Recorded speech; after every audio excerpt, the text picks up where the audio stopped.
Good evening, folks, and welcome to the live stream. I apologize profoundly because of the late arrival of myself, so I deeply apologize for that, of course. I hope everyone is very well this evening. I hope you can hear me on the live stream. Please let me know if you can hear me. I had some technical problems, but everything seems to be functioning now. Hooray, says Riel. Anonymous, thank you so much for that super chat. Donation from Max to get a new watch, so it's not late again. Apologies. Let's see who we have on the stream tonight. We have Glasgow Kiss. Thanks Glasgow. I can't see the messages that came up before. Don't know why that's the case. Maybe it's because I joined the stream very late. We have Gene T. Great to see you, Gene T. We have Conservator. Thanks for coming on, Conservator. No sound. Oh no, can you hear me?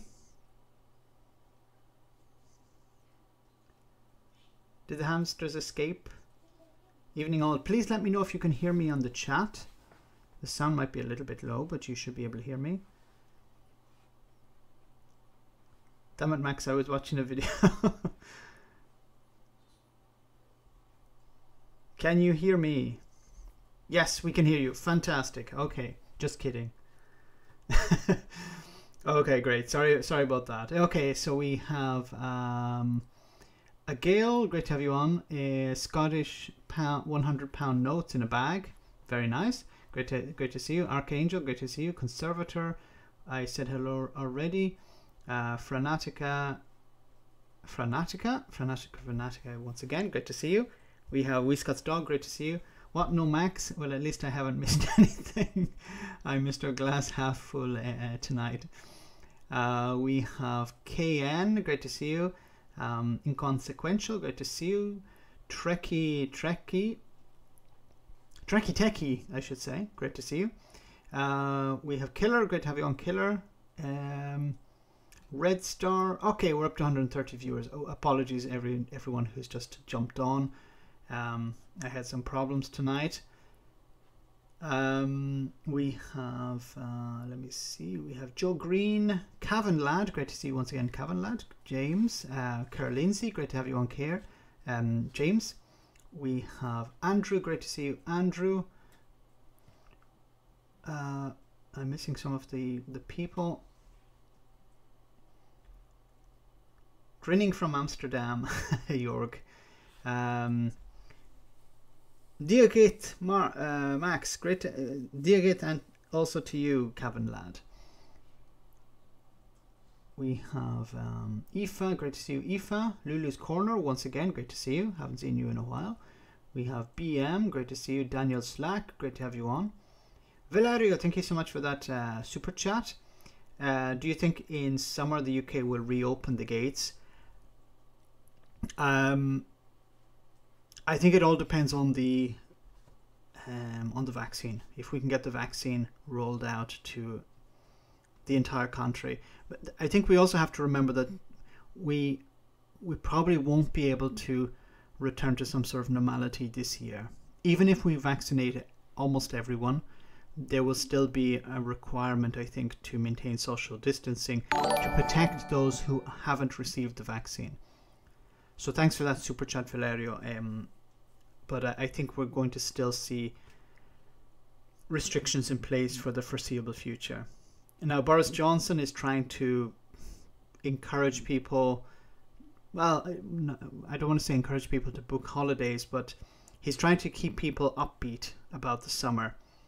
And I still think it's a bad idea, because we're still going to be in some sort of not lockdown, but some sort of restrictions during the summer, because it's not possible to have some people vaccinated, others not, and just allow people to wander around. Because it seems to be the case that the older generation, and working from them backwards, is the vaccination plan. So the younger people will be the last to receive the vaccine, and of course younger people can still spread the virus. So unless we keep them locked down and let the older people wander around, we're still going to need some sort of restriction. Vic, great to see you, Vic. Hope you're well. Mark Wotton, great to see you. KN, great to have you on. Glasgow Kiss, great to see you, Glasgow. Hope you're well. Once again, apologies for those who have just popped on and seen. Whoa, I thought the stream was meant to was meant to start before this. Yes, tonight I had a bit of a problem. Anyway, let's jump into. Remember, you can support the stream by becoming a Patreon, or you can send me a super chat, and I'll prioritize your comment. How are the numbers in Italy? Aoife David says. Actually, I can show you now. Let me see if I can bring this up.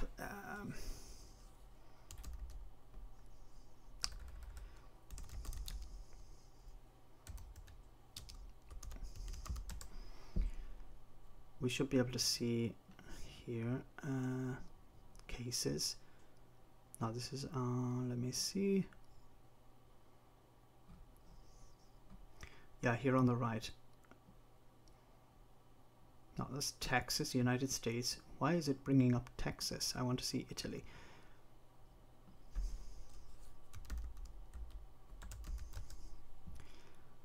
Let's go with Google. Damn it, my keyboard is not working very well. Italy count. So we can see here number of cases on the 11th of February was 11,000, while the number of deaths is reasonably low. It's 391. So the number of deaths and number of cases are declining, stabilizing at least for the number of new cases. But oh, he's awake. And I think this is due to the restrictions that are still in place here in Italy. So, for example, we have to wear masks both indoors and outdoors, hand washing, hand sanitization, social distancing. We don't have a full rollout of the vaccine. I've been speaking to some people who have received the vaccine, but they're mainly medical staff. Outside that group, the rollout has been quite slow. Now, what's interesting here in Italy is that healthcare is a devolved power. So the local regions are controlling the rollout of the vaccine. So where I live near Venice, we're going to see a different rollout than other parts of Italy. So that's going to be interesting to see. And what's also interesting, it's not related so much to the vaccine, but it's somewhat related to Brexit, is that Brexiteers like to suggest that, you know, there's growing Euroscepticism around Europe within the EU itself, and that's actually not really the case, because in Italy we're seeing how even the far right, the League Party, which is run by Matteo Salvini, they want to they're becoming more pro-European in a sense, because they know that there are vast amount of money available to different countries, and they want to promote their country getting it. And in Italy, the far right are saying, yeah, we want to get our hands on European cash. So they've toned down their Euroscepticism, which would be interesting to hear what Brexiteers think of that. Let me just jump into into the chat for a moment, read some of your comments. Long COVID is a big one. Yeah, long COVID is going to be a serious issue, I think, going forward, and we're going to see so many people suffering from long COVID, and this is going to be, I think, quite debilitating going forward. We still don't know we still don't know the long-term effects of it. They said elderly need more than 3 jabs. Strange. Wow, thanks for that super chat, James. Yeah, I think that's extremely concerning, because if was it 1 shot and then 2 booster shots, I think that's that will be a problem, because we don't have I don't think we have enough vaccines to go around to give certain elderly people an extra jab. Hello, my dear friend speaker. Where are you from? I love your English. Oh, thank you very much, KN. I'm from Ireland, but now I live in Italy. And I comment on Brexit. And Brexiteers don't like me commenting on Brexit. Devolved power concerning healthcare sounds like a terrible idea, says Jorg. It seems to work out quite well. Here in Veneto, the healthcare service is pretty good. It's probably one of the best in Italy. When it comes to the vaccine, yeah, I do think there are some concerns about competition for the rollout of the vaccine. Porco Dio.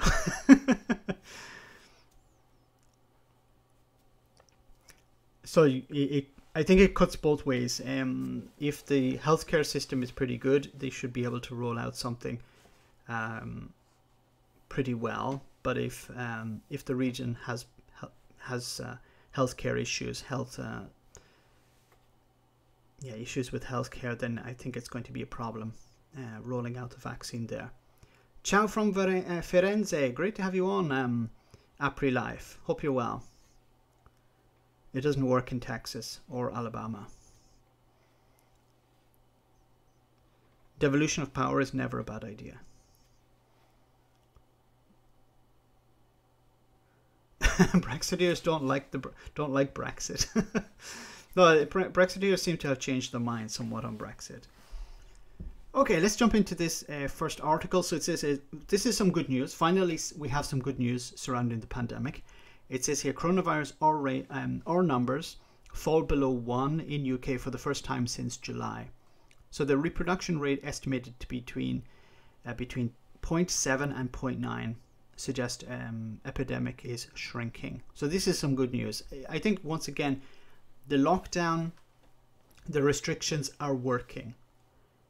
But the problem seems to be when the restrictions are working, the next step is let's take the restrictions away and then let's watch the number rise again. QA Library, great to have you on the stream. Hope you're well. QA says doing customs declarations ahead of tomorrow's planned trip to France. Discovered I have to register with Forestry Commission so I can apply for a license to export a staircase. My God. I think these are so many things that are related to Brexit that none of us could have even imagined. You know, you want to export a staircase, and in order to do so, you need to have a forestry declaration. JD, thank you so much for that super chat. Very kind of you. Yeah, it's below 1. Let's open schools and pubs immediately. Ben is right. Yeah, this seems to be the approach. We're doing well. Let's destroy, the success of that. Artemis, great to see you. Good evening, Max. Hi all. Hi to you, Artemis. Hope you're well. Anyway, it says here, hopes that UK leaders will be able to begin easing lockdown restrictions within weeks have been given a boost as officials' estimates suggest that the number of new COVID cases is shrinking by 2% to 5% a day. So that's great news. The Scientific Advisory Group for Emergencies, or otherwise called SAGE, said the reproduction or R number had fallen below 1 for the first time since July and was now estimated to be between 0.7 and 0.9 across the UK. SAGE's analysis found that the lockdown bears down on transmission. The number of new infections is shrinking by 2 to 5% a day. The promising data was welcomed in number 10, although allies of Boris Johnson have repeatedly stressed his determination to move cautiously to avoid having to order new restrictions if the virus takes off again. See, this is the problem, as we all know. When the lockdown is working, Boris Johnson eases the lockdown too early, and then that allows the spread to build up again. And unfortunately, he has the crazy people within the party who are telling him, ease the lockdown, We want to get back to normal. We want to get people, you know, in the city centre eating their sandwiches and going to pubs and spending money. And of course, when they do that, we see the spread, we see the R number rise again. So I hope this is going to be maintained, and then eventually we can get to a stage where the test, trace and isolate works correctly. Minnie, thank you so much for that super chat. Good evening, Max, and everyone else. This is for you, not not the hamsters. Ah, you're very, very kind, Minnie. Thank you so much for that. But the hamsters deserve something as well, so I can split it between myself and the hamsters. The hamsters do a very important job. Professor Neil Ferguson, who advises the government as part of the new and emerging respiratory virus threats advisory group, NERVTAG, said England was in a better place than I might have anticipated a month ago. He told Politico's Westminster Insider podcast, the lockdown has really driven cases quite fast, driven down cases quite fast. He said the government might have the bandwidth to reopen at least primary schools as planned, and if we continue to see then a continued decline without large outbreaks, then perhaps starting to relax other aspects of society the following month. Yeah, I think this is probably the right approach. Ease things slowly, but I really hope that they don't go down the road of just opening pubs and restaurants immediately.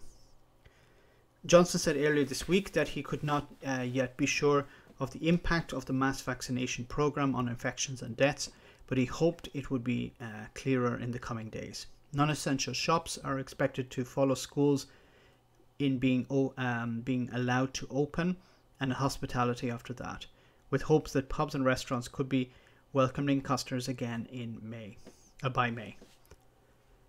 I still think May is a long time off, but I still think it's too early to be opening pubs and restaurants. Or you could open them, but in a more restricted manner. Let me just jump back to your comments once again. Test, trace, and isolate. And isolate, I mean. It says Art of Code. He who hesitates must be part of the Tory cabinet. I want my damn latte. Test and trace, Johnson can't even say it.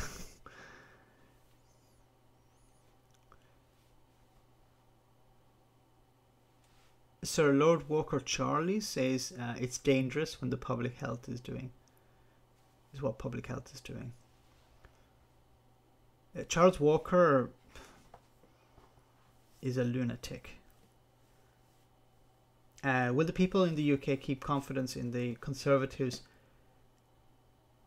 because of the vaccine rollout, or will they eventually get annoyed when the full Brexit checks are put in place in July? That's a very interesting question, Geraldine Doyle.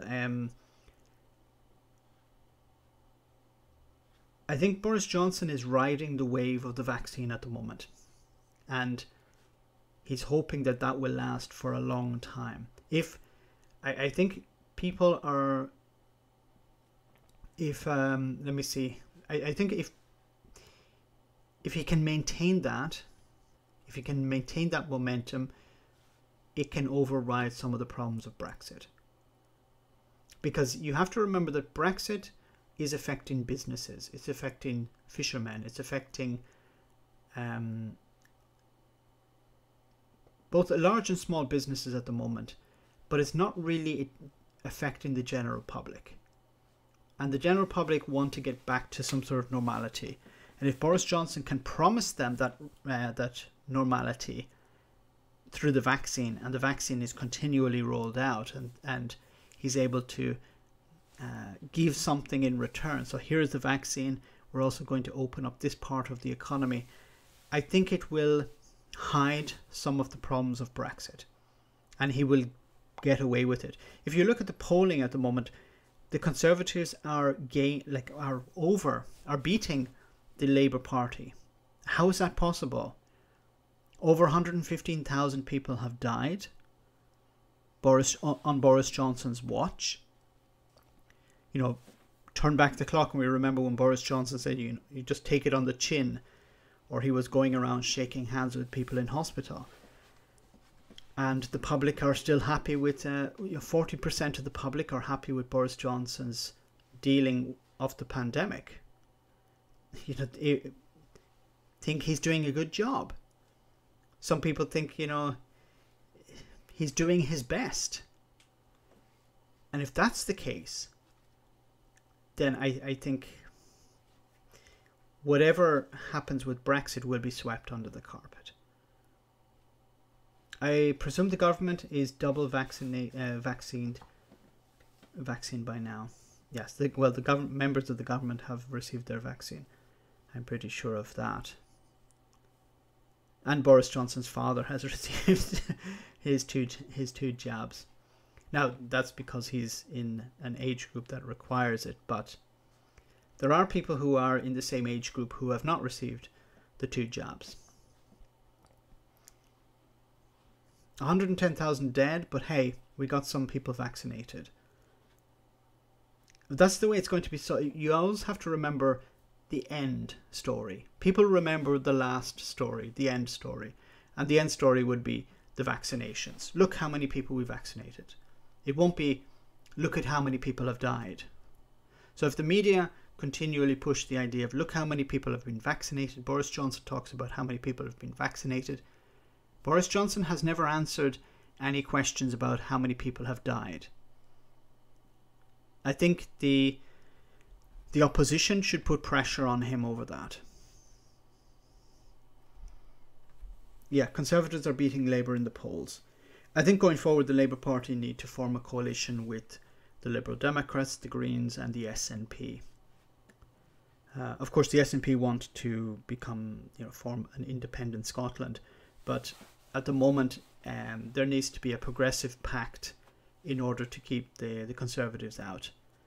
And I really hope that the Labour Party will change the rules within the Labour Party that will allow for members of the party to step down, to step aside in constituencies where they haven't got a bloody hope, and not split the vote. When there is a candidate maybe from another party that has a much better chance of winning, if the Labour Party candidate steps aside and instructs voters to vote for that other candidate. And of course it works the other way. You need the Liberal Democrats or the Greens or whoever. You need them to step aside as well and encourage their supporters to vote for the Labour candidate. These parties need to be sitting down now, and they need to be working something out. Labour are laughable at the moment. Won't happen. A stiff upper lip is kind of inconvenient when wearing a mask. A member of my family is in hospital in the UK, has caught COVID. I'm so sorry to hear that, Sugar Free. I hope they're fine. I hope they're going to be okay. It's touched so many people. Also here in Italy, my wife, a member of my wife's family, died from COVID. The person was quite old, but it's still someone who's been taken by the disease. I hope they're fine. Sugar Free. Artemis, thank you so much for that super chat. Hancock delivered his new health and care bill yesterday. I'm dreading it. And did you see it, Max? No, I haven't seen the health and care bill yet. I will check it out. But I'm really afraid at the moment that there is, and this seems to be the case at the moment, there is an attempt to reform the NHS in the middle of a pandemic. And I'm afraid that there has been, on a number of occasions, an attempt to promote private companies like AstraZeneca or others who have been playing a part in the pandemic, in the rollout of the vaccine or the development of the vaccine. And there, I was quite disgusted with Matt Hancock demanding that Caroline Lucas praise AstraZeneca AstraZeneca is a private company. They're not doing it for the love of humanity. They're a business. And I think it was quite disgusting that Matt Hancock demanded praise of a private company from Caroline Lucas. Hi Max, have you seen the news that the DUP withdrawing from Stormont due to the sea border? I haven't been online enough today. I need to look into that. So that's the DUP. I've said this before. The DUP want to put a border on the island of Ireland. In order to do that, they backed Brexit. They were hoping that, yes, we'll vote for Brexit. Brexit will mean Great Britain and Northern Ireland leave the single market, the customs union, leave the European Union, and that will force a border on the island of Ireland. Because the DUP don't care about the peace process. They don't care about peace at all. So beautiful how Italians are taking over apartments. Taking over apartments? I'm not sure about that, James. I haven't heard about that. I will check it out. Thanks for that super chat. Is it related to the pandemic, or is it related to homelessness? Or because many people here in Italy are suffering because of the pandemic, because they're not receiving the financial support needed in order to pay rents and stuff like that. And many people, of course, have lost their job, and they haven't received support from the state in order to pay rents or to get by. True, Max, the DUP are more anti-Irish than the English. That's true, Agail.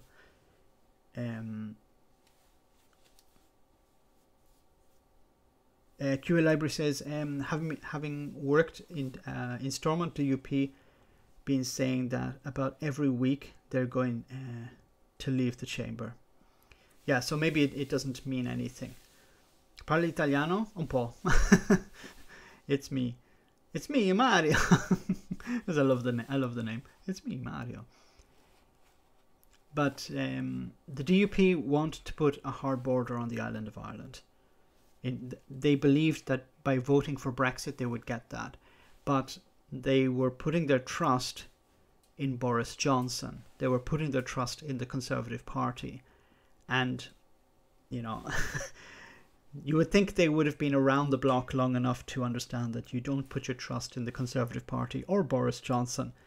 Because if you ask Boris Johnson to do X, Boris Johnson will do the opposite. If Boris Johnson says he will do X, he will do the opposite. And I think their hatred of all things Irish, their hatred of the EU, drove them to vote for Brexit. I think they saw it as the last roll of the die, where they said, okay, let's if we stay as we are, we're probably heading down the road of a united Ireland. I think a united Ireland was inevitable anyway. But I think they thought that Brexit would put a brake on it, or Brexit would maybe kick the can of a united Ireland very far down the road. And unfortunately, they actually did the opposite. They speeded up a united Ireland. The DUP don't even realise they're Irish. As per Borat, they were on holiday. Boris is a mess. He's all over the place. The DUP, I don't know how even to approach the DUP. The DUP believe that they're British.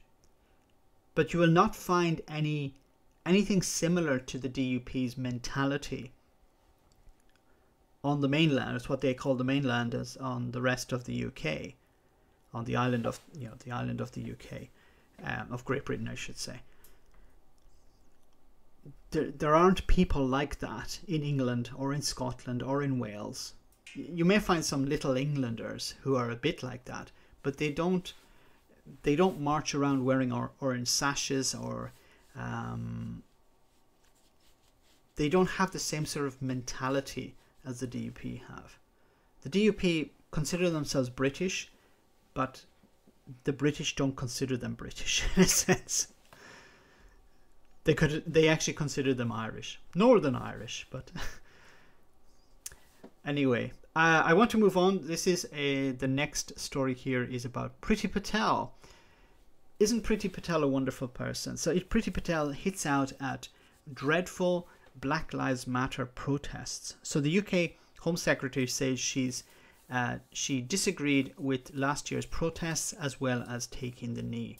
I want to show you this video where Priti Patel was talking about Black Lives Matter. Rees-Mogg could almost be DUP if he wasn't Catholic. Yes, he would be an honorary member of the DUP, but he was Catholic, so that would probably just keep him out. Actually, no, I'll show you from here. It should be the same video, I think. You saw policing as well coming under a great deal of pressure through some of the protests. I don't support protests, and I also did not support the protests that were associated. You don't support protest? I didn't support the protests. Oh, that protest. I thought you said you didn't support protest at all. I know it's a draconian...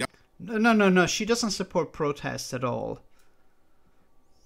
Support the protests that were associated. You don't support protest? I didn't support the protests. Oh, that protest. I thought you said you didn't support protest at all. I know it's a draconian government, but I didn't know I could go to jail for 10 years for protesting. But do go on. Well, those protests were dreadful. And indeed. Would you still take the knee, Home Secretary? No, I wouldn't. I would not. I would not have at the time either. There are other ways in which people can express their opinions. Protesting in the way in which people did last summer was not the right way at all. So how the hell are people supposed to protest? If you protest violently, as they would describe, that's wrong. If you protest peacefully, then that's wrong. Like taking the knee is a form of protest. So, like, what are people supposed to do? It doesn't make any sense. Like, okay, don't protest in a violent way. Okay, we won't do that. Okay, can we protest in a peaceful way by taking a knee? No, you're not supposed to do that either. This is the same mentality you have from the Republicans in the United States. They would say, you know, how dare, remember with Trump and the other Republicans, was how dare these people, you know, riot? Okay, we won't riot. How about we take a knee at a football game? How dare these people take a knee at a football game? How dare they insult the army or the military? How dare they insult the flag? How dare they insult the country? she only has 2 flags behind her. She needs more flags. Yes, she just have, you know, about 50 flags put behind one for every county in England. I don't know. Mostly violent and mostly peaceful. 2 ways to protest. Philippe, yes. They're only objecting protests that don't suit their agenda. Yeah, can you imagine if there were people protesting for Brexit? Protesting for Brexit. She wouldn't have a problem with that. Gordon Adams, are you Irish? Yes, I am. I still have some of the accent. It's not gone completely. Priti Patel is just like all conservative right-wingers, pathetic. Yes.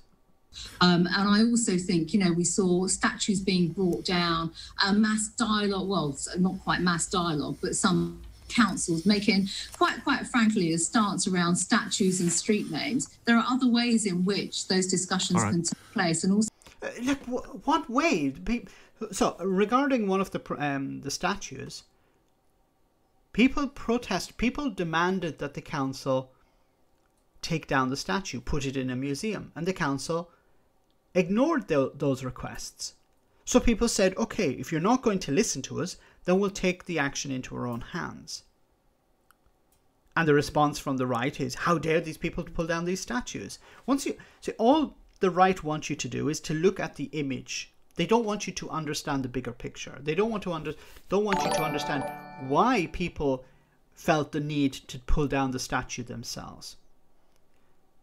Tom, thank you so much for that super chat. The lady don't protest too much, methinks. Yes, the lady.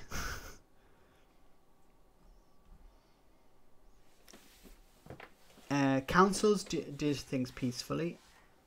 One statue. Archangel said,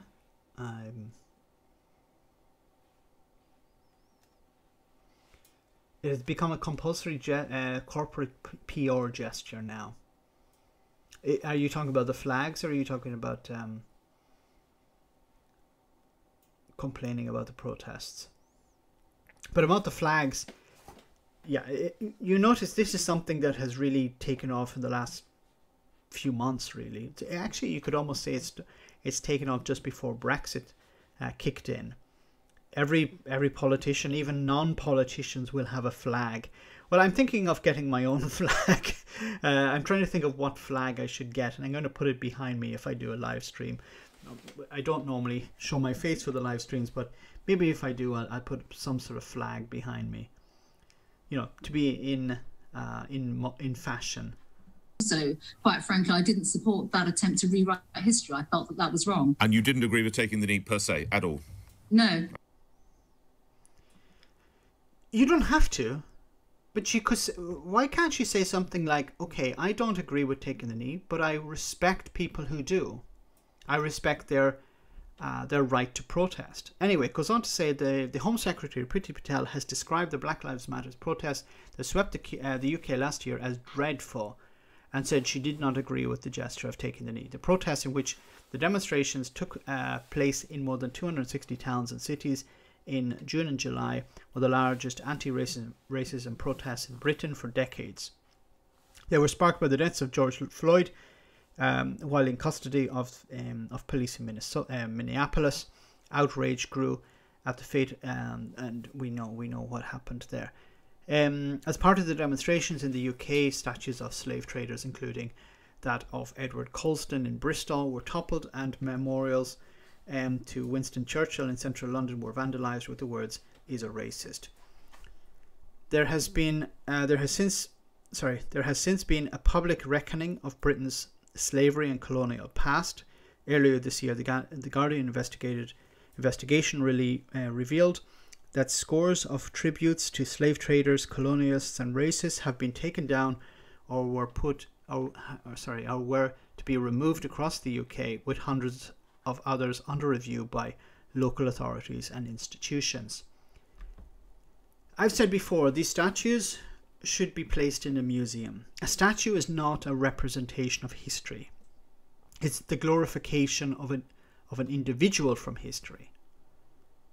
We don't learn through statues. We learn through books. We learn through documentaries. We learn through media. It makes more sense to have a statue, one of these statues, in a museum, and then have, a documentary made about it, where people can, an interactive presentation, for example, explaining the history of that person, to understand, how they came to be so rich, how they were able to influence the town, how they were able to make massive donations to build schools or hospitals or whatever, how they received that money, how, was it related to the slave trade, was it not? I think this is a way to learn, not by just having a statue in a town hall, or in a city centre or in a park. Anyway, Priti Patel's comments came after the Commons leader, Jacob Rees-Mogg, accused the London Mayor Sadiq Khan of overseeing loony left-wing wheezies following the creation of a landmark commission to improve diversity in the city's public spaces. I think this word diversity is a trigger for the right. Put the word diversity anywhere, and people like Jacob Rees-Mogg will lose their minds. Khan announced that there would be forming a commission days after the statue of Colston, the 17th century slave trader, was pulled down in Bristol. The Commission for Diversity in the Public Realm will review what makes up London's public realm, discuss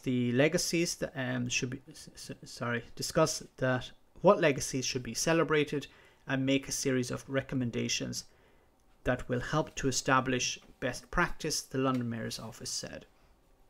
So once again, you know, the right try to say people like Colston, people like Winston Churchill are perfect. The statue represents their perfection, and any criticism of having that statue or any criticism of that person itself is not on.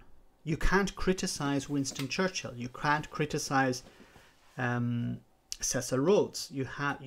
These people are beyond criticism. We don't want to know about these people. Isn't it strange how the right always complain about freedom of expression, freedom of speech, and as soon as you bring it up, you say, well, let's learn more about these people. They say, no, we don't want to learn more about these people. Stop learning more about these people. We just want a certain image presented to the public. The image of perfection. Winston Churchill was not perfect. Nobody in the world is perfect. Isn't it better that we know both the good side and the bad side of all of these individuals, and that we can come to our own conclusions in our own minds whether these people were good or bad? We hope that the good outweighs the bad, but it's important to know both sides. But the right have their idols, and they don't want those idols torn down. And I think people like Priti Patel know that if she's defending the idol, it rallies more people to her cause. It rallies more people behind her. It's a sort of cynicism. They know that certain people are turned on by the likes of Priti Patel, rallying to these idols, defending these idols. And they know, I think they also know that it's a way of distracting the public from the mistakes that they're already making in other areas. So don't look at how many people have died. Look at how well we're defending this icon from the past. Anyway, let me get back to the chat. Nobody is beyond criticism. No, nobody is beyond criticism, apart from me. I'm joking. If Patel took the knee, it would be for Bozo. I like, Richard, how you wrote BJ. Is that for Boris Johnson or is it for something else? Very well put. We won't go down that road. Mogg said on Question Time that the Boer War concentration camps were to keep the families safer. To keep the families safe. Yes, of course. Can you imagine the other way around? Imagine if the Boer had put British citizens or British soldiers in concentration camps, would he have said, yes, it's to keep them safe as well? No.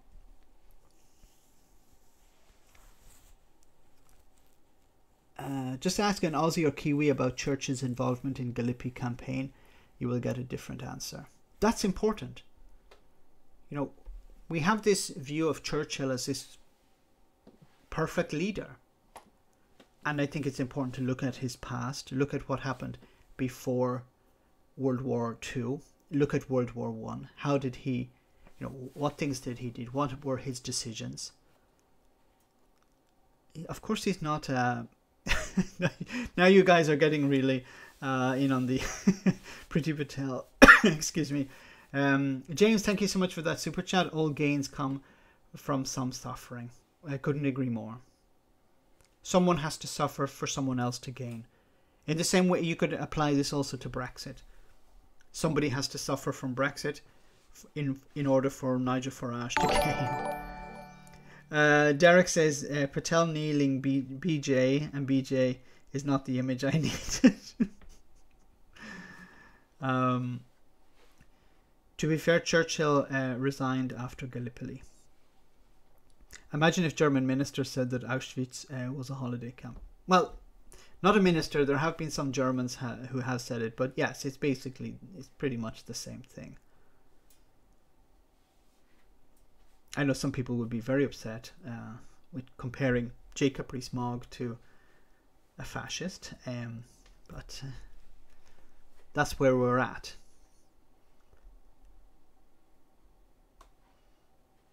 They stopped saying strong and stable. She's a biter. My God. And the Brexiteers thought the EU was going to suffer. History is written by the winners, but we need to hear from the other side too. Well said, Killer. Remember the Lusitania? That was Churchill's fault. I'm not all that well versed on Churchill. Vicky Klee, thank you so much for that super chat. Thank you. No, thank you. You're doing. You're very kind. Thank you so much for that. She's a vampire. I'm sure Churchill said something controversial about Irish people. Yes, I think so. And the Indians, and the South Africans, and and the Americans, and you could probably every country in the world he said something controversial about them. Fascists are bad, but there's no need to denigrate them by declaring them calling them Mog-like. Patel will only kneel before money. Bozo can only afford just one housekeeper. Can't even afford a nanny. Oh my God.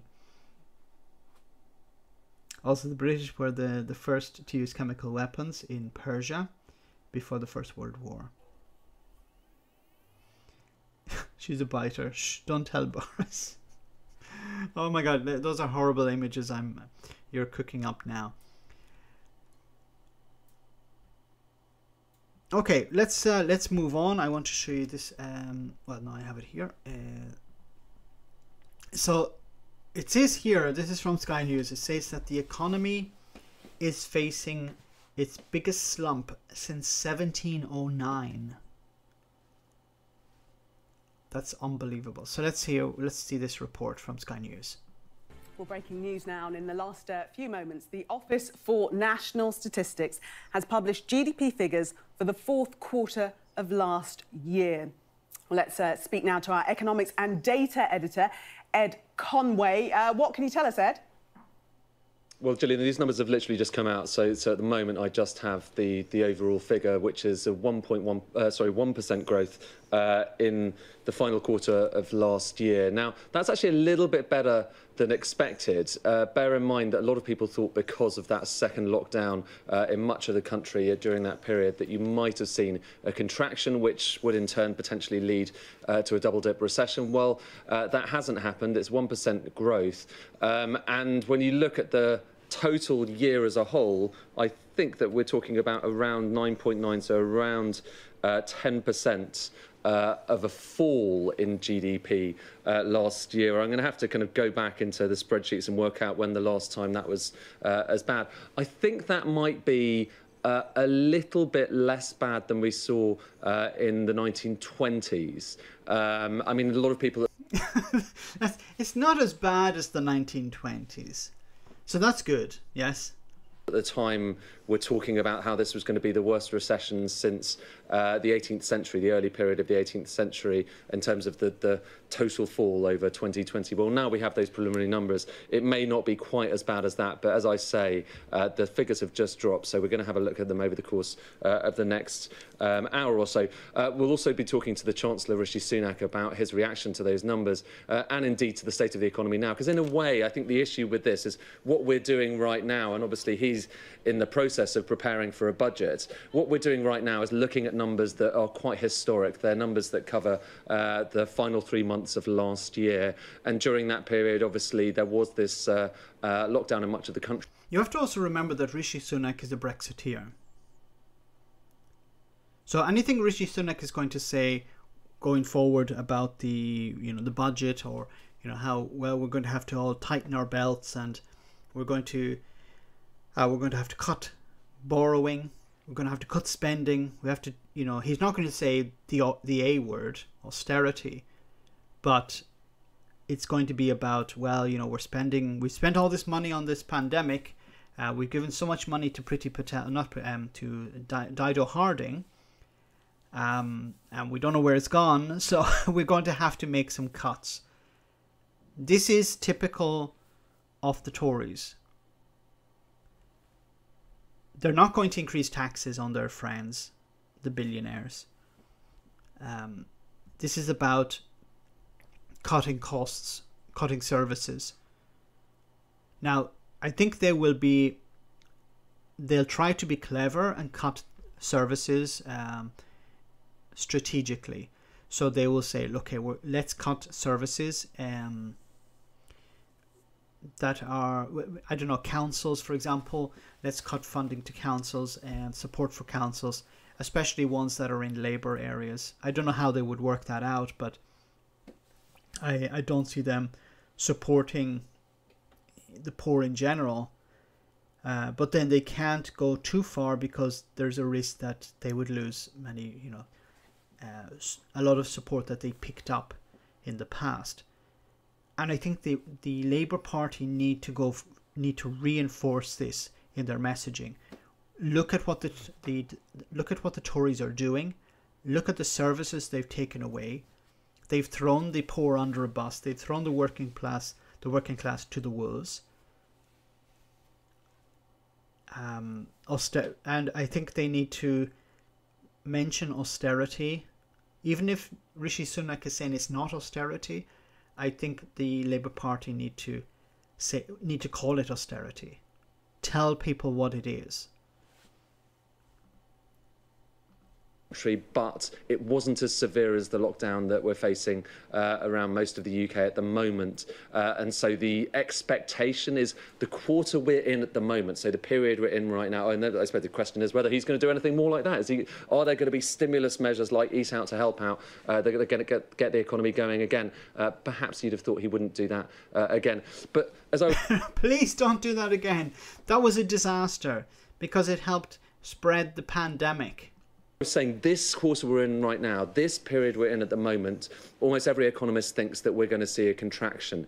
And some people have talked about double-dip recessions, and there is this pretty arbitrary idea that a recession is only when you have 2 successive quarters of contraction. Well, because last quarter, the one we're talking about now, because there was growth then, you're not going to have a technical recession. But for most people, when they look at the numbers, what they will conclude is we're in a period right now of potential contraction. That's not good news. We'll have more from the Chancellor on that later on, and more analysis giving you a sense of just how bad last year was really in historical perspective. And well, we have the next report related to this. I think it's just read some of your comments. Footballification of UK politics apparently means the UK voters don't give a damn if the economy goes down the pan. Says Mark. Yes. As James O'Brien has said, people put on their scarf and they say, I'm going to support the government because, well, that's, I'm on their team. Doesn't matter if they're cheating. It doesn't matter if they're touching the ball. It doesn't matter what they're doing. I'm going to support my team. And unfortunately, I think the politicians know this and they're running with it. They're using it to their advantage. Andre, thank you so much for that super chat. Sweet Jesus knows why in Asia I like Go and Maku. Very good. James, thank you so much for that super chat as well. We should bring a pack of wolves down to Downing Street. Yeah, bring a pack of wolves to Downing Street. I hope the austerity will motivate the poor and the working class and workers to strike, to get out on the streets, to make their voices heard. I know it didn't work so well when it came to a second vote during the Brexit, in the run-up to the end of Brexit, the protests that took place, the marches, the hundreds of thousands of people who marched in London and around the country to stop Brexit. Unfortunately, that didn't work. But I think so many people are going to suffer from this austerity. And austerity is coming. Thanks again, Andre and James, for those super chats. Austerity is coming. There's no other way around it. Unless the government start borrowing money. And I don't think they're going to do that, because they'll start to hear complaints from within their own party. People within the party will start saying, look, we're borrowing too much money. How are we going to pay for all of this? How are we going to pay for X, Y, and Z? And the people who are complaining about how much debt there is, their goal is just to cut services. This is a golden opportunity for them to cut public services, to sell off parts of the government to the private sector. Because austerity is good for the private sector, the ones who want to buy up parts of the government, parts of public services cheaply. Where once were heaving hordes, now emptiness. So how many people would you fit in here? We'd get about 500 in here. 500? Yeah. But there have been no clubbers and no money for almost a year now. A business at the sharpest end of an economy that suffered its biggest slump in 300 years. And right now, here, there's no end in sight. Nobody has a clue. And we're basically just running around like headless chickens, wasting all our time. How important is it to know deadlines or dates that you can work to? We're doing everything completely blind. It's got, so if we can't understand where the money might flow back in, it's of paramount importance. Otherwise, somewhere along the line, it's going to run out. You can't budget in any way. There are some numbers we do now know, though. Last year's growth figures that narrowly avoided a double-dip recession, but that's where the even remotely good news ends. Last year, output fell by 9.9%. That's more than double the fall in 2009 at the height of the financial crisis, and worse than 1921 when the UK was hit by the Spanish flu epidemic. In fact, the UK economy has turned in the worst performance since 1709. In the face of this disaster, the government has acted. Staff here, for example, have been furloughed. But you don't have to go too far nowadays before you hit upon some hardship. I've got no help at all, unfortunately, because I went freelance, and there are no grants for anyone if you don't have 2 years of taxes behind you. I'm sorry, I'm going to have to say it now, but UBI. This is the golden opportunity to bring in a universal basic income. So many people are suffering. The economy is suffering. Get cash into people's pockets. This is now the moment for UBI. And I think if Rishi Sunak actually did deliver a UBI, he would guarantee the Conservatives remain in power for the foreseeable future.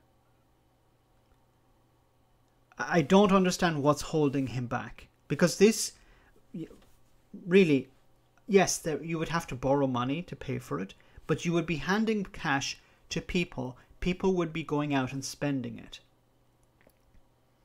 I know, I've triggered a few people with UBI. People are suffering, but Conservatives don't care. Except Tories are in charge, so they won't really... so not really the moment for UBI. But UBI... but UBI is... It's apolitical in a sense. The Conservatives, if you say, we're going to give people money to spend, in our local bars and restaurants and pubs, and I think you could win so much support over. In 1709, Mog's nanny drank her first human blood. Austerity won't work to push the public to revolt, because the public are brainwashed by government and by the right-wing media telling them how well the Tories are doing. Yes, you're right, Pete, unfortunately. I think you're right. UBI 40s. Red balance sheet. My council is looking at UBI trial, and MP is heavily behind it. Who is your MP, Anonymous? Well, you don't have to say the name if you want to just say the party. Max feels unconstrained tonight. What's UBI? Is there a video on this channel? I actually need to do a video on UBI. I keep mentioning UBI. So UBI, for those who don't know, is a universal basic income, where the government basically give you UBI. It's the dole. No, it's not really the same as the dole. So they give everyone, irrespective of their income, for example, £1,000 a month for life. Now, well, that's the same as welfare. No, welfare is means tested. Welfare is the idea of welfare is to encourage people to get back into work, and it's discouraged on most occasions. UBI is, we give people £1,000 or €1,000 or whatever a month. It has to be enough to live off. It can't be something like £100 or something like that. That's not sufficient, and it will fail. It has to be sufficiently large in order for people to live comfortably off it. Then people are free to do other things. People are free to start a business without the risk of failure and then being put on the street. Now, of course, the first response when somebody raises the idea of a UBI is, well, how are you going to pay for it? I actually don't see it as a cost. I see it as an investment in people. So whatever way you're going to raise the money is not all that important, because you're giving money to people and they're spending it in the economy. It's not like where you borrow money to build a bridge and then you hope to recover the money some way, by putting a toll on the bridge or whatever. This is money directly into the hands of people, and people don't hoard money like banks or financial institutions. They spend it. They'll buy coffees in their local bar or cafe. They'll repair their car. They'll get an oil change, because many people, if you're driving, anyone who has suffered financially and has a car, they tend to go, look, I'll leave the oil change for another while. If you know that you have every month coming in £1,000 or whatever, you're gonna get your car checked out correctly. You're going to spend money in the local economy. You're going to splash out every once in a while. Go to the local restaurant maybe a bit more often than you would. You're going to pump money into the economy. It's a stimulus package for the public, and you need to do it during a time of crisis. Now, there are different ways of raising. You could borrow the money. The state could borrow the money. You could raise a tax. You could implement a tax on online purchases. So every time somebody buys something on Amazon, for example, 1% of that purchase goes to pay for the UBI. As we're moving more and more online to doing purchases online, we could put a small tax on each purchase. Something insignificant to that amount of purchased. But it all adds up to paying for this UBI, this universal basic income.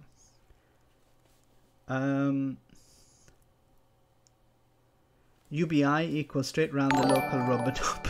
Okay. Otherwise, you get thousands of people moving to your country to sponge off the UBI.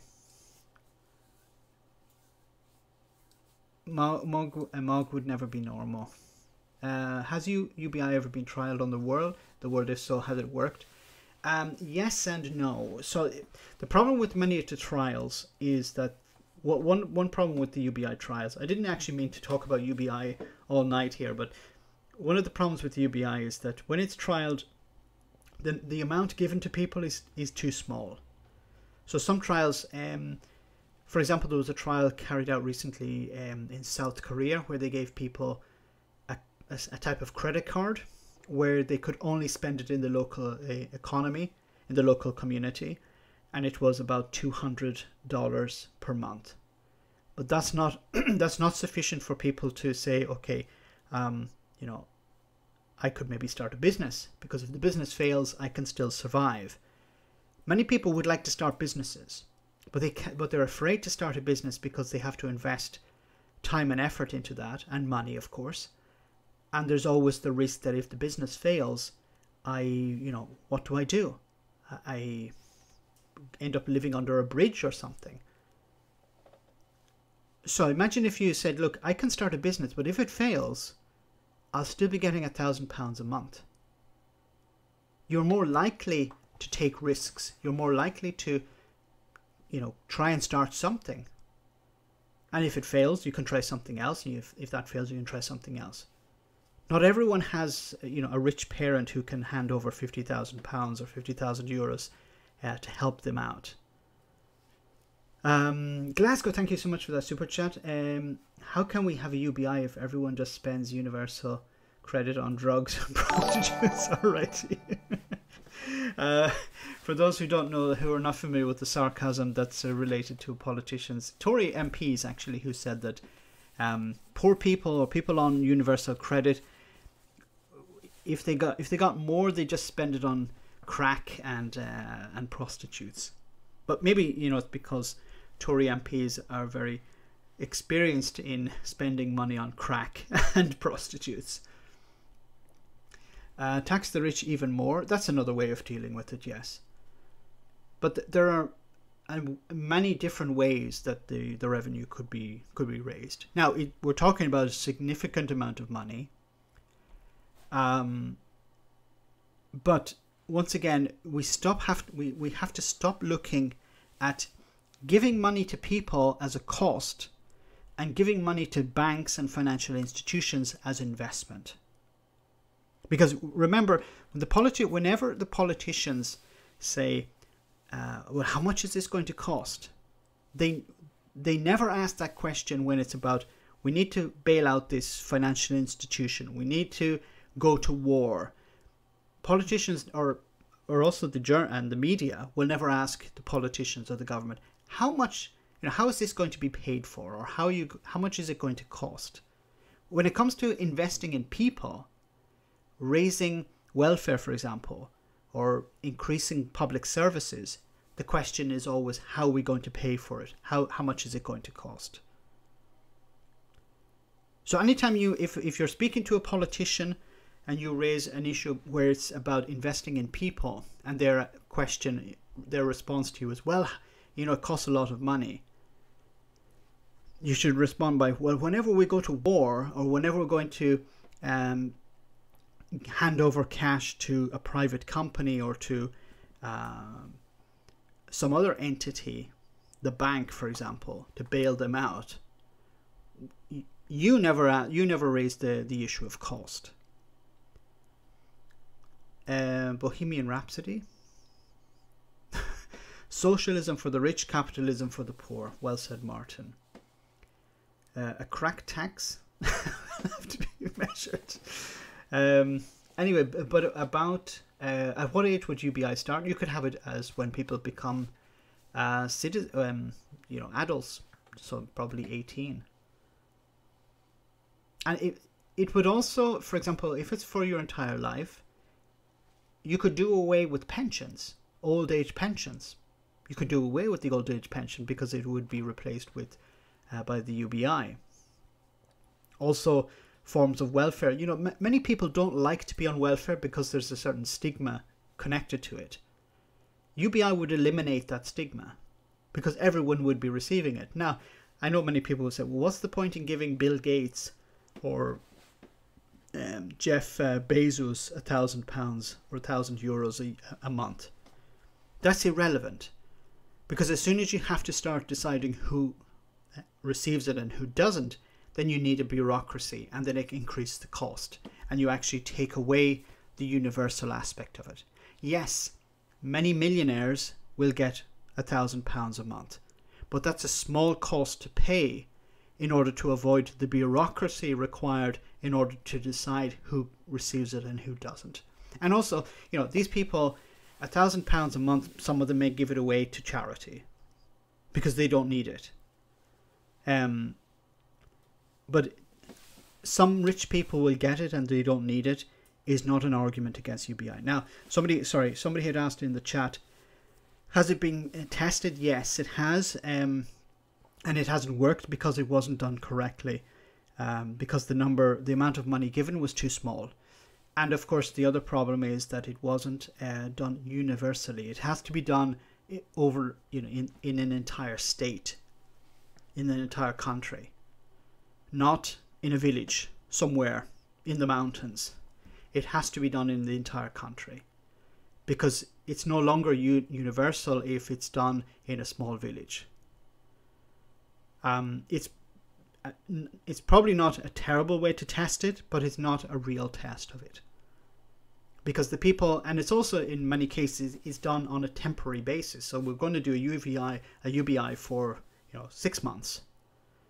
If you know that after 6 months you're not going to get the money, then you're not going to take any risks that you would normally take if you know that it's going to last forever. If I tell you I'm going to give you £1,000 a month forever until the end of your life, or if I say I'm going to give you £1,000 a month for the next 6 months and then after that it's going to stop, well, then the way you live your life is going to be completely different. So it's not a real test. That's another problem with the way the UBI is carried out in a trial. This is the best UBI chat in a while. Oh, thank you very much, Anonymous. I really need to sit down with somebody who's an expert, because I'm not an expert on UBI. I'm very passionate about it, but there are a lot of things I don't know, and a lot of things, I would like to hear legitimate criticisms of UBI, because I would like to, if I'm misinformed, I'd like to be informed about it. £213 a week would barely cover many mortgages, let alone food and bills. Yes, that's right, Nerdy. Nerdy Rodent. It has to be a significant amount in order for people to... It has to cover costs of living. So maybe rent or food or both of those things. Otherwise, it's not going to change people's lives enough. Either way, it's now a paradox. UBI is a great idea. Under a Tory government in the UK, I've more chance of of passing from where I am now and watering. Oh, that disappeared.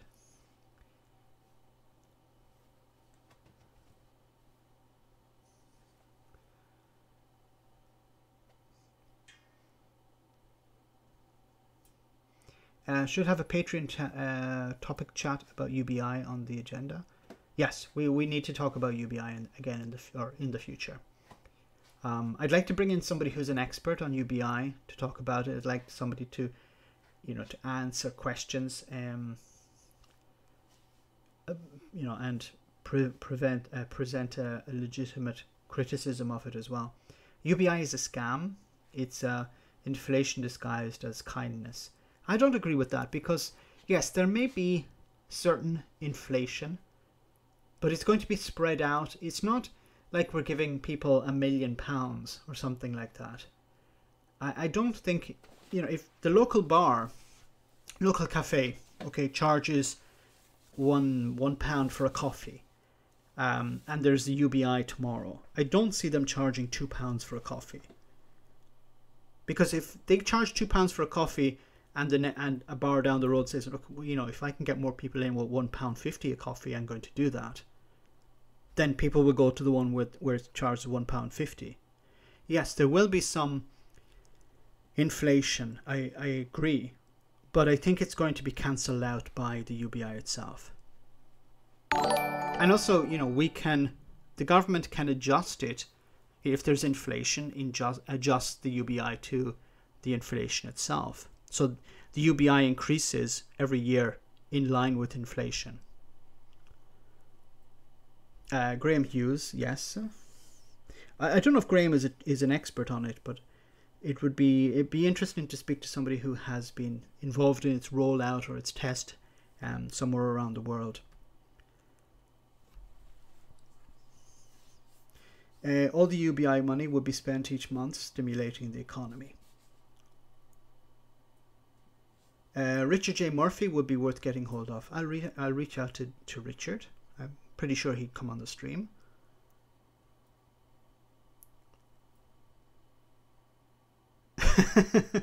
Yeah, a Discord chat perhaps. I'll make a channel. Oh wait. Amazon paid an executive an effective tax rate of 14.7 over a decade, when they should have been paying 30%, but the Tories won't stop the tax dodging, will they? No, they will not. It's much more convenient for the company just to give somebody a big fat donation, and then the tax rate will stay as it was. UBI would mean people no longer have to trade their labour to live. It would be the end of capitalism. I think yes and no, Gavin. It's also important to remember that UBI would not be perfect. UBI is, in a sense, a stopgap for something much better coming along down the road. It's about giving people the means to live. In a way, we should actually provide people with the means to live anyway. Maybe I'm sounding too communist here, but I think we should actually, the state should provide people with quality housing, good food, education, healthcare, all of these things. And we shouldn't actually have to pay people money in order to buy these things. UBI is possible and ethical. Everybody recognized the civil servants, the civil servant in the League of Gentlemen.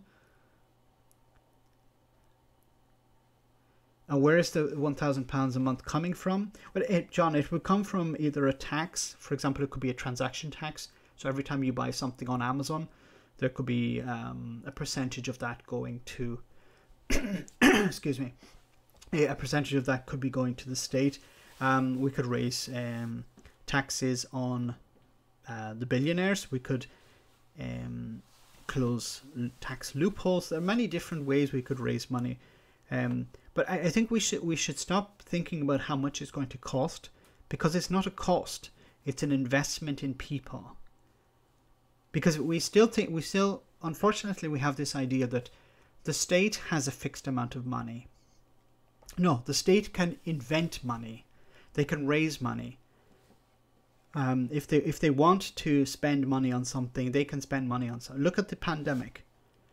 What was it, 14 billion pounds were handed over to Dido Harding to carry out test and trace. And nobody said how much, how are you going to pay for that? It was handed over to her. I think there was an estimate done, this was a few years ago here in Italy, of how much a UBI would cost per year, and it would be about, and I hate using the word cost because it's an investment, but it would cost, for a better choice of words, about 14 or 15 billion euros per year. I don't know how accurate this estimate is, but it's not an unbelievable amount of money. I think we spend more on on military aircraft. So, and are they necessary? So I think, looking after the public is much more important in my opinion. I didn't actually plan to talk about UBI so much tonight. It'll just be taxed, Max. UBI kills your savings. Not content with 0% interest, the banks would love this scheme. Be careful what you wish for.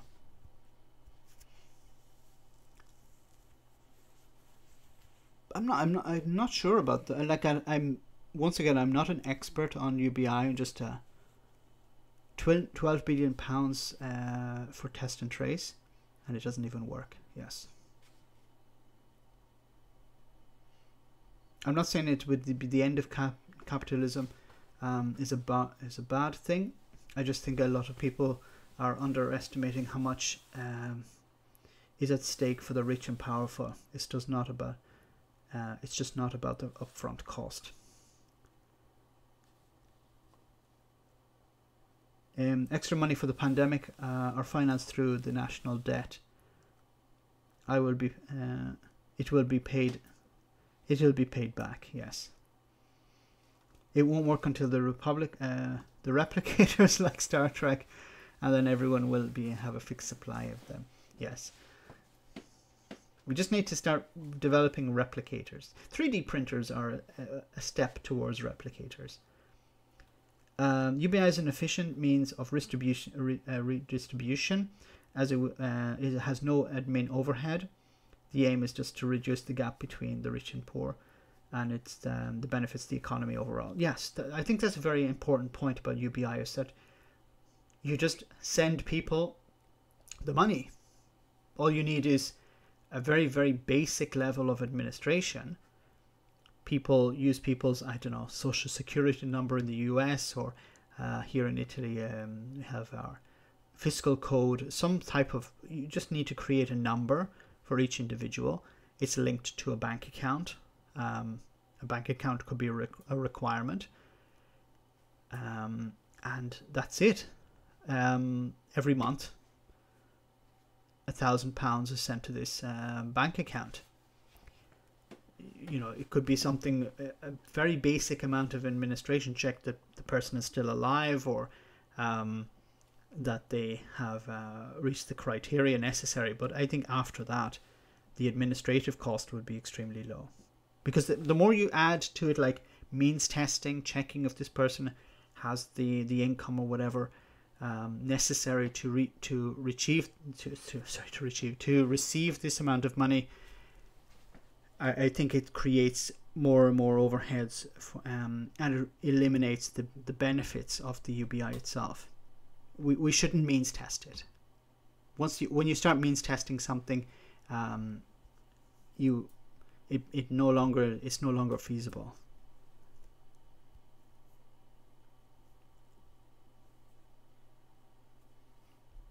If anyone wants the economist Richard J. Murphy's channel, do check that out. He's a great economist, some amazing ideas because of COVID.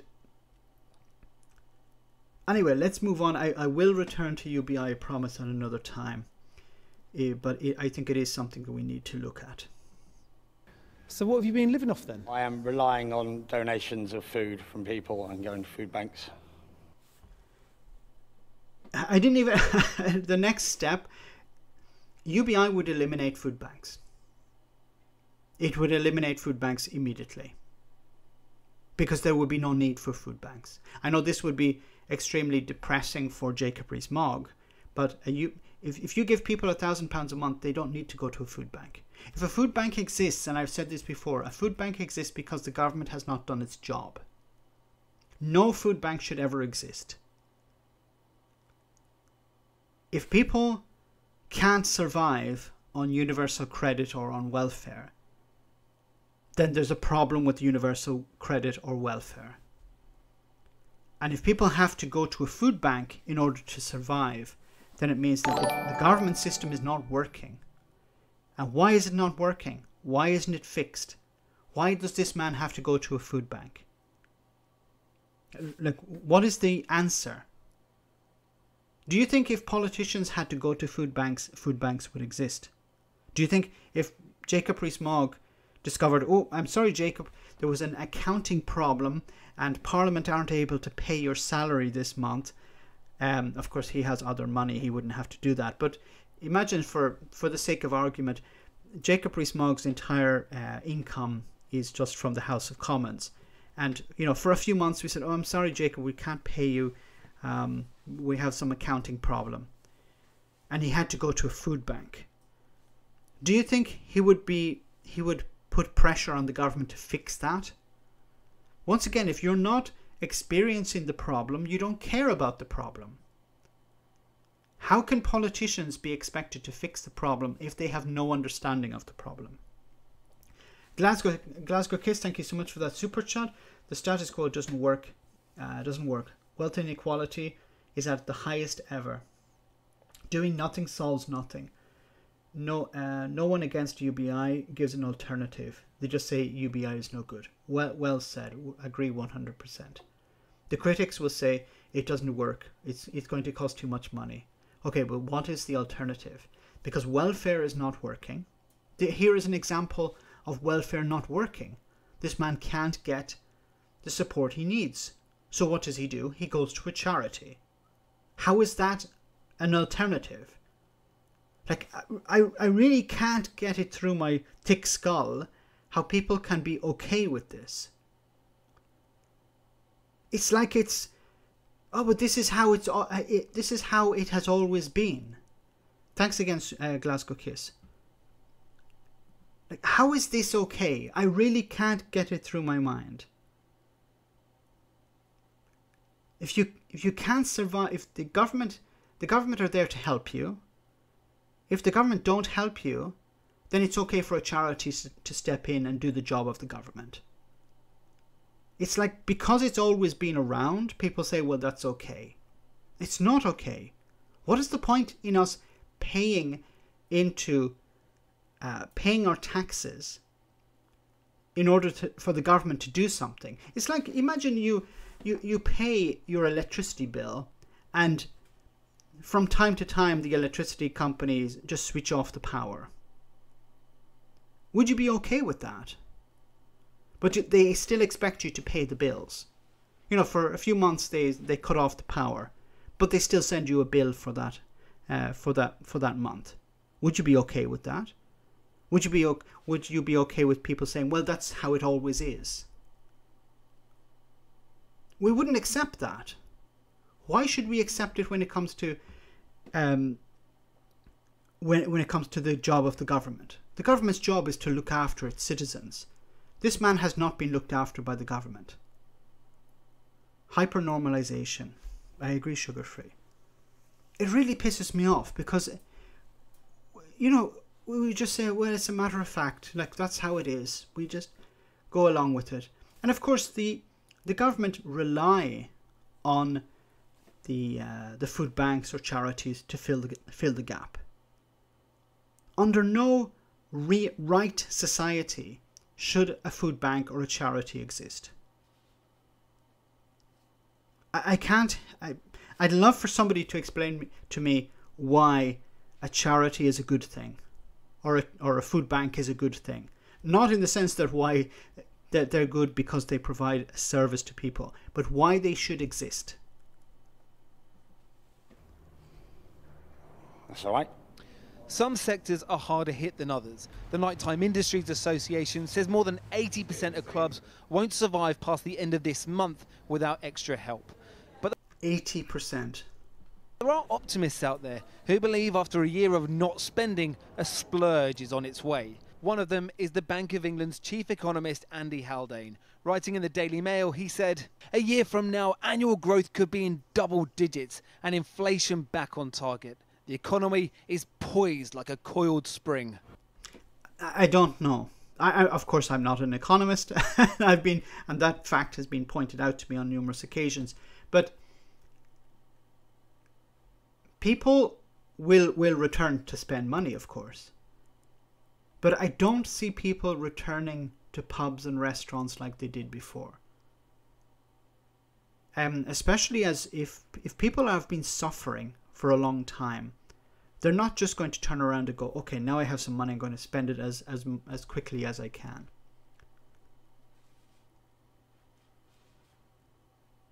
So I don't... And also I think because of some businesses that will have already closed before the economy bounces back, they're gone forever. So some people will do well, but many people will still be laid off, I think. What's your fear for the industry? My fear? That we'll basically have nothing left to come back to. That's a fear that courses through all businesses now. And raising this phoenix from the economic ashes, they say, requires help from the government, and lots of it. Well, earlier, Paul spoke to the Chancellor, Rishi Sunak, and asked him whether he shared the optimism of people like Andy Haldane at the Bank of England. Well, I think the reasons for cautious optimism are obviously the vaccine programme, and that's going well, and pay tribute to everybody involved with that, and that will hopefully allow us to safely and carefully reopen our economy, starting with the roadmap that the Prime Minister will set out the week of February the 22nd. But there are still many people. So Boris Johnson has a roadmap. Okay. James, thank you so much for that super chat. They want people to depend on them for control. About the food banks, yes. I think that's the case. If the public don't protest, see, if you take people's food away completely, then they will be very angry. But if people have something to fall back on, then they're likely just not to protest. They're likely just to fall in line. Some of them, I can fully imagine there are people who queue every night to get food from a food bank who probably think Boris Johnson and the Tories are doing a fantastic job. And they would vote for them again. Or I can put money on it that there are people who are queuing at food banks and are willing to say, yeah, I'm going to vote for Boris Johnson. He's doing a great job. I would love to speak to these people and shake them and say, no, he friggin' is not. And the reason you're at a food bank is because he's doing a terrible job. Because the Tories don't give a crap about you. But I think it falls back to this people believing that because somebody has a posh accent, because somebody went to private school, that means that they have more value as a human being than somebody who has not. Helen, thank you so much for that super chat. Keep it up. Thank you so much. That's very kind of you. I'll keep it up. An 80-seat majority. Rata Bagata.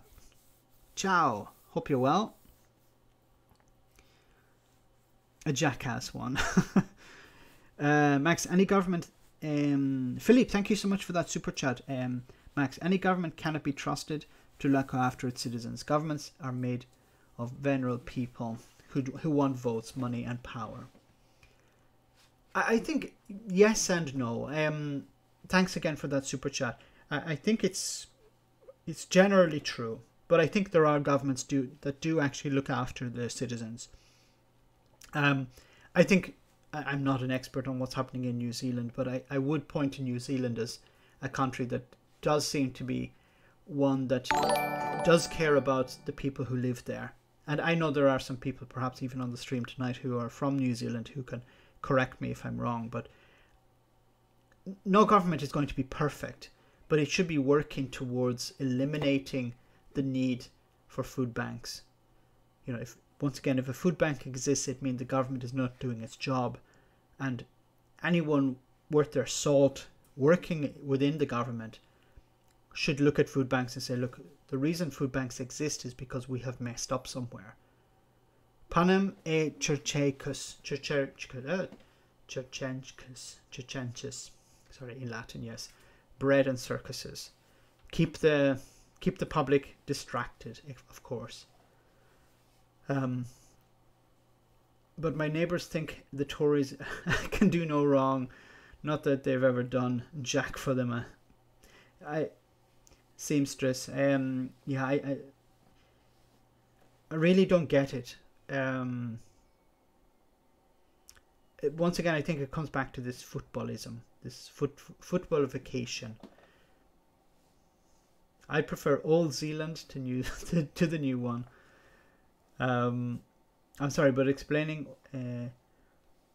that what it helps nobody, it's time for action. These people literally want you to die. Says Simon, yes.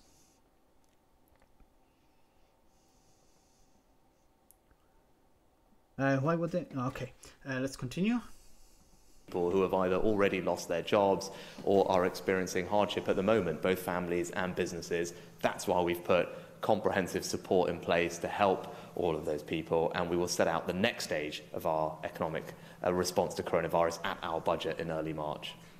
We all appreciate you're not going to tell us what's in the budget, but can businesses at least assume that if they're not able to reopen, you will maintain some level of support for them? Throughout this crisis, I've tried to provide that support to people, to help them through a very difficult time. And my priority has always been jobs, to help protect people's jobs. And we will continue to do that. Of course we will. And we'll set out the next stage of that at the budget in early March. Okay.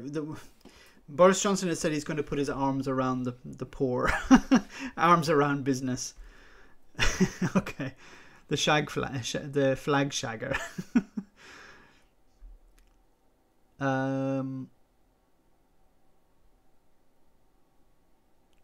Individuals ahead. Okay, I think, look, it's too early to tell what's going to happen with the budget. I think I fear that what's going to happen is that there will be cuts to public services. There may be some borrowing in order to distract the public, to say, look, we're borrowing money to, you know, to invest in public services. But in reality, it's a case of giving with one hand and taking with another. It's always the case where the government will say, look, we're investing in the poor, and then they'll cut somewhere else. And I think this is in order to distract, to convince the public that, yes, we're doing something for you. We haven't abandoned you. And I think it's important for Boris Johnson and the Tories going forward to keep an eye on the North, because there is a real risk that if they cut too many services, they could get punished in the north of England. Those red seats, that red wall, sorry, that helped Boris Johnson win his majority. Okay, I want to move on to Brexit, of course, because we can never get away from Brexit. Let me see. See if I can bring this document up.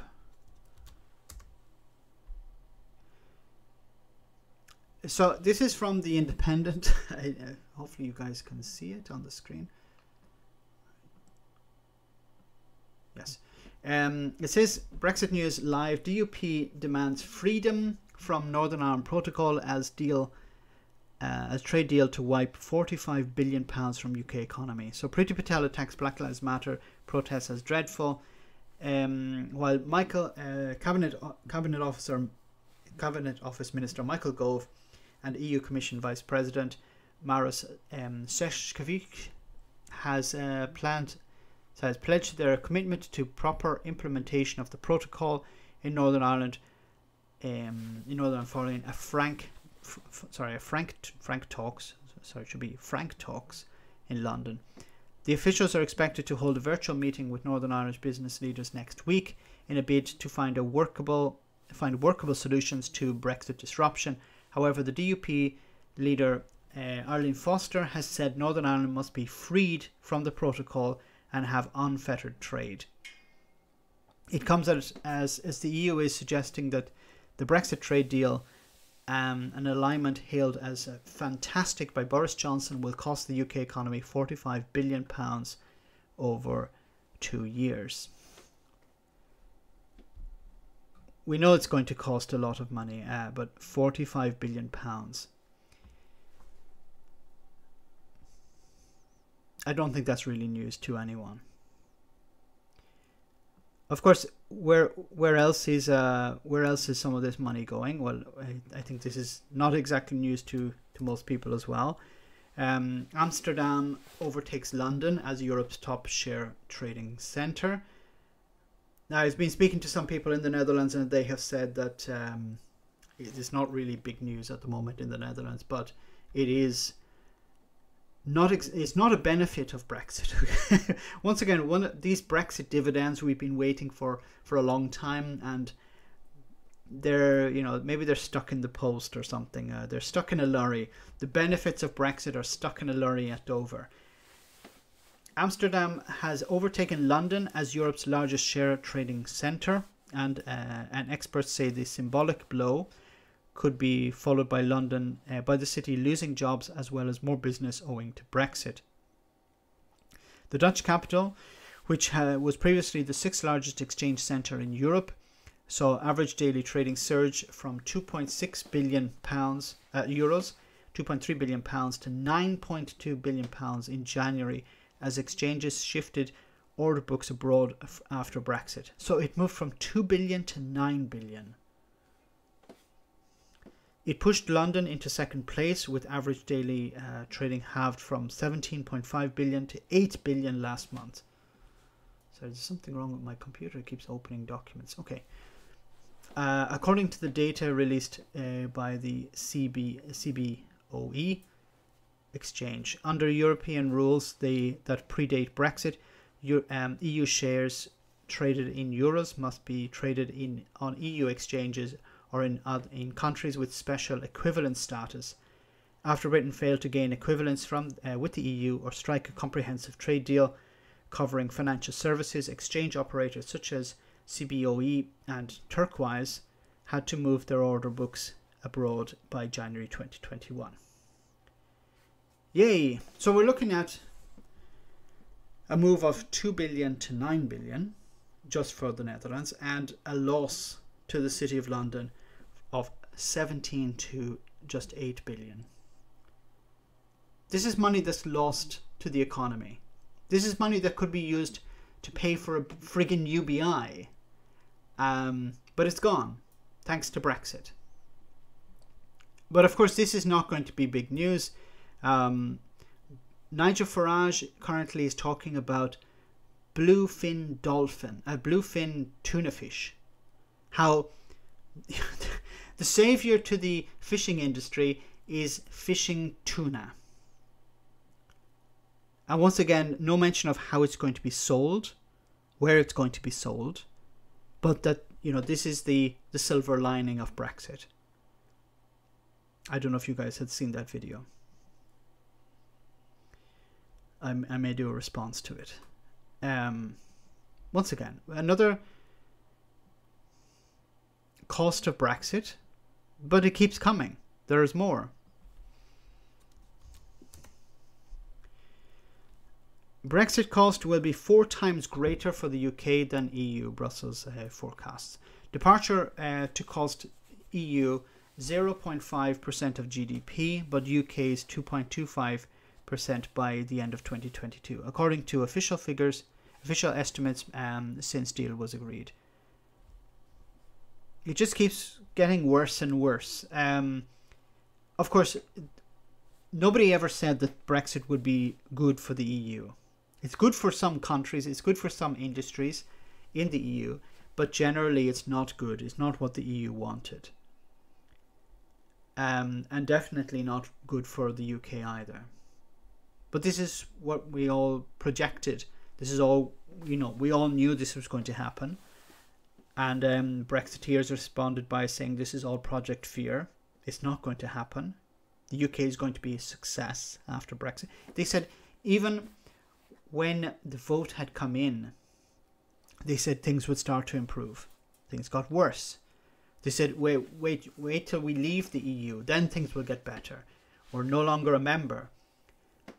That was last year, and things didn't get better. They said, well, wait till we leave the transition period and the transition period, then things will get better. And things have gotten worse.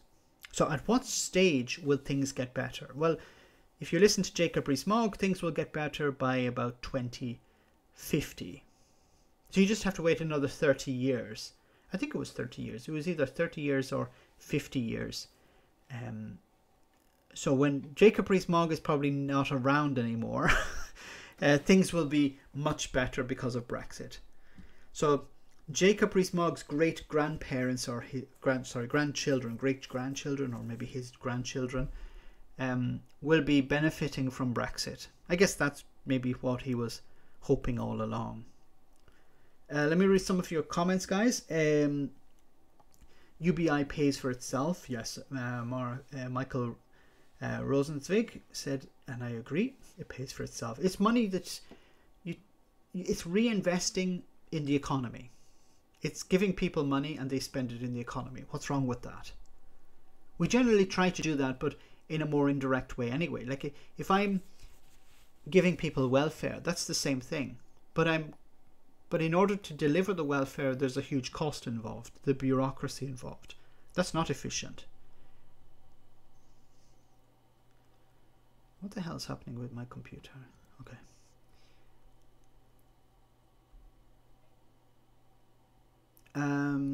Conservator says, Callum, it costs €200,000 to become a member of the Amsterdam Stock Exchange. After that, there will be no transition fees. 200,000 is probably outdated. No, DLC says, according to Jacob Rees-Mogg, things will get better by 1850.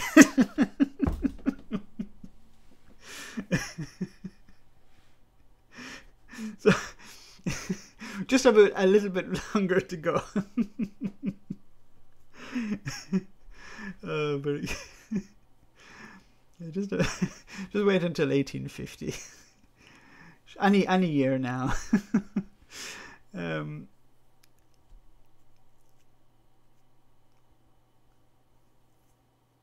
Let me see. Your computer is feeling the Brexit effect. I think so. I don't know. I did some update on the computer, and my Explorer window just keeps popping up for some reason. Blank. Just pops up blank. I don't know why that's happening. Don't install updates. That's the rule of thumb. The Adam versus the right wing never went away. The right wing never went away. They are a member of my own family. They just waited for their chance, says Simon. Like, if you look at some of the rhetoric from the British National Party back in the early 2000s and compare it to the Conservative Party today, you wouldn't be able to differentiate. You wouldn't be able to know which one was the Conservatives and which was the BNP. How many years membership would you get for 45 billion? That's a good question. I should bring your laptop to the UK Max. It'd be happier then. Like the fish.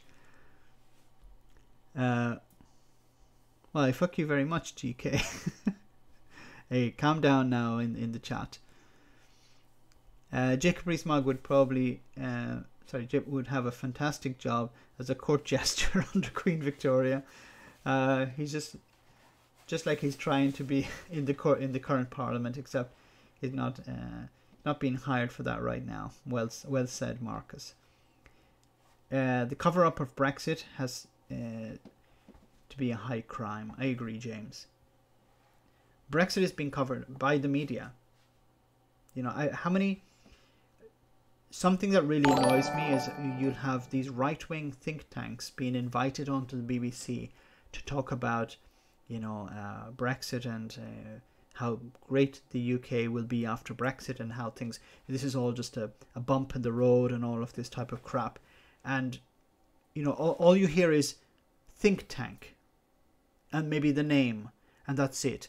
And the BBC don't tell you what their opinion is, what their ideology is. And the public think that these people are actually experts when they're not. They're hacks.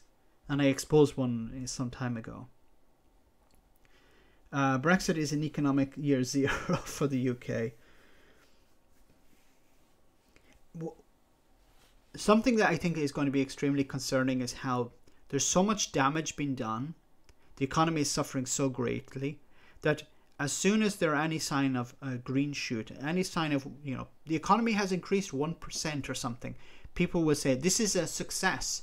You know, it's like somebody, you know, taking 25 quid from you and then giving you one back, and you say, well, look, see, I'm gaining.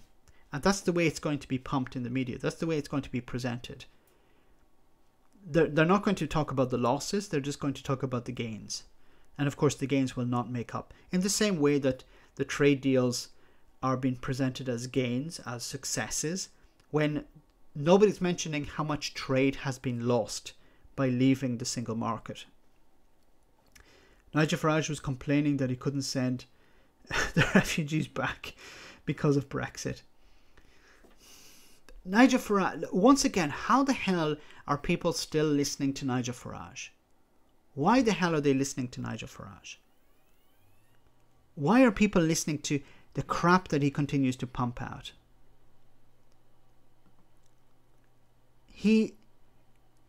On his channel, he uploaded a video recently. It had over 100,000 views.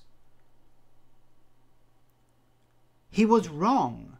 He lied to people. He told them that Brexit would be a success. Brexit would make things better, would make Britain great again. And he said if there were any about restrictions, no, this is all Project Fear, this is scaremongering, we'll be able to trade on the same in the same way as we were when we're a member. If we leave, we'll be able to have our cake and to eat it too.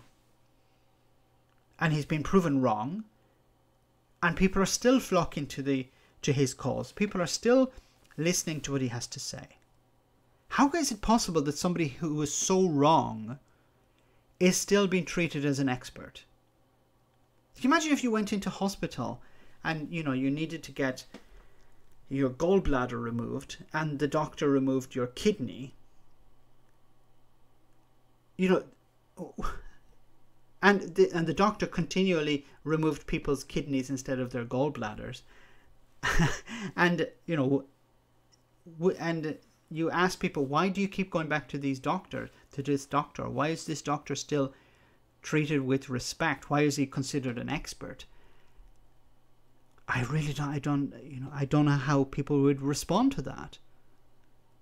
But this is basically Nigel Farage. Nigel Farage has lied to people, proven wrong, and he's still, you know, pumping out videos on a daily basis about how, you know, the solution to the fishing industry is to catch tuna fish. We should start catching tuna. That would fix all the problems. And if you know, the reason why the fishermen can't sell their fish into the EU, which he had said would not happen, the reason that they can't do it now is because of Boris Johnson and because of the EU, and the EU just wants to punish the UK. And people believe him. Like, at what stage does somebody have to lie to you? At what stage do you start saying, well, maybe this person is lying to me? Maybe this person does not hold the truth. Maybe he's just talking a big pile of crap. The ultimate grift artist, Max. I think so. But I still struggle to understand how people continue to believe him. How can somebody be wrong so often and still be believed?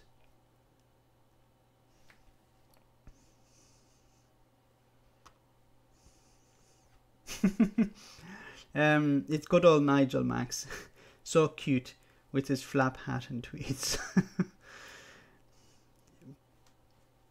Like, how did people, working class people, see a guy driving around being chauffeur driven in a Range Rover? How did they see that as somebody they could aspire to, somebody they could look up to? Are we really going back to the stage, back to the times when the Lord of the Manor would visit the poor, visit the working class, and they would, you know, they would genuflect as he passed by. They would remove their hats as he splashed them with his carriage. I think it's a desperate situation where somebody like Nigel Farage is able to get away with lying to people, and people will continue to listen to what he has to say. Anyway, guys, we're unfortunately, I started the stream very late tonight, but we're at the end of the stream tonight. I wasn't able to I didn't do a break halfway through, but I will do that. We'll be back to normal next Tuesday. So I want to end with the one for the road. But before we finish tonight, I want to say a massive thank you to everyone who's come on the stream tonight. Thanks for all of your kind comments. I want to say a huge thank you to everyone who sent a super chat. Greatly appreciated. Thanks to everyone who sent a super chat. Greatly appreciated as always. And I want to say a massive thank you to the moderators who always do an amazing job and keep you guys informed if I'm running late, and keep the trolls out where possible. So let's finish with one for tonight, the one for the road for tonight. I'm a bit confused tonight. Apologies for that. It's probably because I was rushing about. It's because he talks over everyone. Maybe that's the reason. Yes, James. He's good at it's good at convincing people to keep quiet and let him speak. Like on his LBC show. Yes. So guys, thanks again. Before we go, let's hear our one for the road, and that will end the stream for tonight.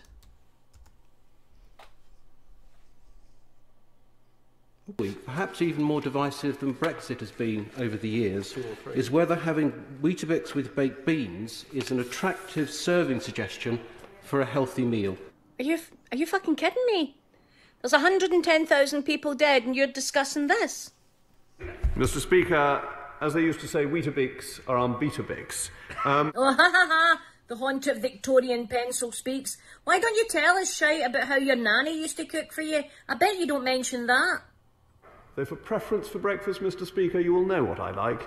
It's Nanny's homemade marmalade on toast. Oh, you fucking did it. You mentioned what your nanny used to cook for you for breakfast.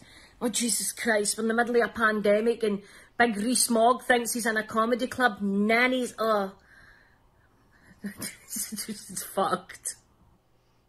I think she's right, yes. I actually covered this video today, so I hope you guys enjoyed it as well. So guys, I want to say a massive thank you to everyone who's come on the stream once again. Thanks to everyone who sent a super chat, greatly appreciated. And once again, thanks to all the moderators for doing a fantastic job. Have a great weekend, guys. I will see you all next time on Tuesday. Same bat time, same bat channel, 9:30. This time 9:30 Greenwich Mean Time. Have a great weekend. And as Boris Johnson always says, stay safe. I'll see you soon. Have a great weekend. See you soon, guys. Good night.